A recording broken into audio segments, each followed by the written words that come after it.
Today I want to talk about being alive and living. I think a lot of people get mixed up between actually being alive and living. Um, I think really to live life to the fullest, you really need to learn to live, not just be alive. There are a lot of people alive in hospitals on feeding tubes and stuck in bed, and they're alive. I mean, their heart is beating, their brain is functioning for some of them, but are they living? I think I like the idea that you should really live, embrace the things around you. I mean, we all want to be alive because you have to be alive to live, of course, but to really live, what is it you want to do? What brings you joy? Living is more, and again, this is my personal opinion, living is more than being in a house and looking at all around. There's so much that the universe has opened up to us to embrace, to love, and be a part of that you kind of want to do more than you want to, at least to really live, to go and find joy and give back to others. It could be little things, because what do people say when they're stuck in the bed and they came? What do they miss? Sometimes they miss the sunset or the sunrise. Sometimes they miss listening to kids laughing and playing in the park, or dog barking, feeling the breeze on their face. There's a little things that separates being alive and living. The joy of wishing that, they always say you shouldn't regret. You only should regret the things you didn't do, not the things you did. But being able to run, just the idea of running or putting your feet in the grass and letting your toes go squish, squish, squish on the earth, or as people walk into now, let's hug a tree. I, I kind of say that, you know, especially as we get older, we kind of need to embrace the idea of what it is to live, really live, and be alive. What is it to bring joy? What is it that we want to do? What is it that makes us smile? What makes us sad? What is it? How do we, as older people, tackle the world and see the world? Do we want our last days, whenever that may be? Of course, I'm one of the Blue Zone people, so I'm going to be around for a while. But for those of you who aren't, how do you want to use that time? Is it laughing with your friends, sharing with your relatives, doing with your grandchildren? Is it traveling? Is it going and trying new foods and dining out? Or is it just being more, seeing what the world has to be? I think that we don't talk enough about being alive versus living. I think we shelter it, we go through it, we kind of move around it because it's not a big topic. But I think that we really need to answer ourselves, excuse me, what is it to really live? I mean, I think that, when you're younger, you think that, time means nothing. You have all the time in the world. But as you get older, you realize you don't have that much time in the world anymore. So you want to live.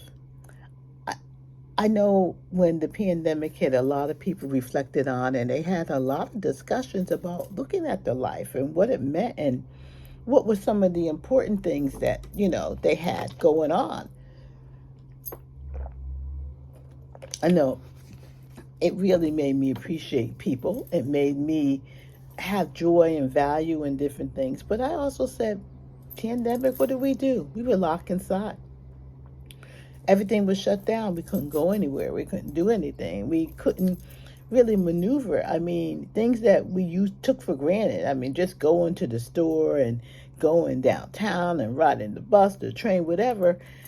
Everything became different. It became a new world. So now that we're out, I mean, one says that COVID's on the rise again. That's neither here nor there. But in between the time, how do you live? What do you want to do? I mean, again, I'm an avid traveler. I said when the pandemic, I ain't going to stay in the house. Part of my English. I am not going to be stuck in this little box that I was stuck in during the COVID time. I'm going to go as many times as I can go, as much as my money can afford me. I'm going to travel.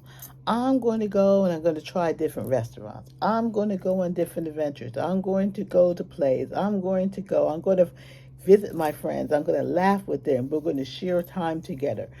I'm going to take my dog for a walk. I'm going to let him smell and take the time to enjoy nature as long as he wants to do it.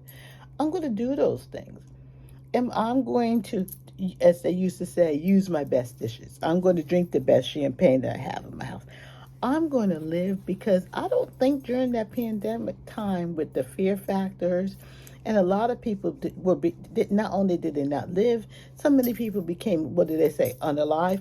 So I say that each individual person, needs to decide what it is that keeps them alive. What is it that you want to do? Are you here just to sit?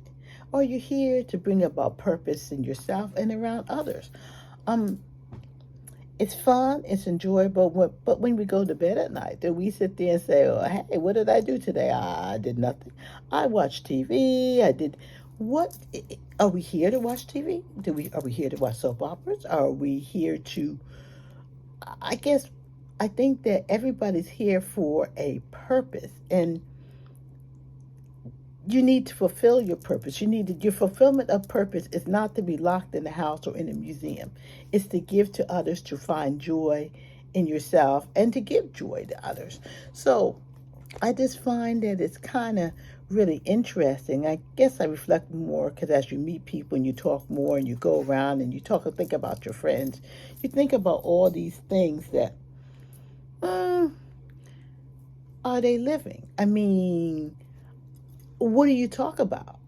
The news is very depressing. So, in order to live, you need to have something to share with others. And if you never left your house or all you learned was the news with the gloom and dread and who died here, there's a fire here, you have nothing to share. I mean, we all like talking to people, but we like sharing ideas, exchanging things, giving enthusiasm. This is what I did. This is what I'm going to do. We like planning. We like, let me stop.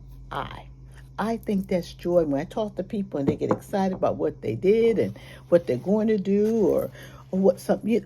It's exciting. It's fun. It's thrilling. It's something to hold on to. It gets you some meat. But if we are just alive and we're just in our house in our own little cars and going to our own little place and we're doing our own little thing, if we go to the gym and we're not talking to the people at the gym because we got our, what do you say, our personal trainers and we're doing our personal thing and exercise, yeah, you may be getting healthy and but is that it? Where is the give back? Where is the socialization? Where is the talking? Where is the feeling? Where's the fun? Where is the adventure? And again, there is risk. There's risk that goes with having fun. There's risk of living. But at the end of the day, it's worth taking that risk to really live. I mean, you're not going to be safe forever. I'm not going to drive a car because I may have a car accident. I'm not going to get in a plane because it may crash. I'm not going to go on the train and may derail. I mean, you could not eating out because it's food poisoning. I'm not walking to the path because somebody may rob me. You can think of all the horror stories that go along with living, but living is still fun and enjoyable because at the end of the day, most of the things that we say may happen while we're living doesn't happen. It's far and few in between. So to really embrace it and really put yourself forward and wake up in the morning and say, hey, this is what I'm going to do today, and this is what I like, and this is what my possible is. You got to embrace living, not just being alive. I mean, yeah, you wake up in the morning and you say, praise, I'm alive. Okay, now what?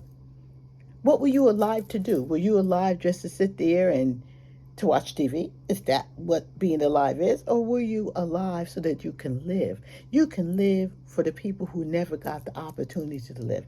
You can live to help fulfill unfulfilled dreams of people who had dreams, but for whatever reason, they didn't make it. So I always say I ponder on living versus being alive. And then, a lot of times maybe you need to go and visit a hospital or a nursing home or places where people are no longer living the life they want to live, but yet they're alive. So don't mean to be the bearer of gloom, but part of it is just embrace living, embrace happiness, embrace being you.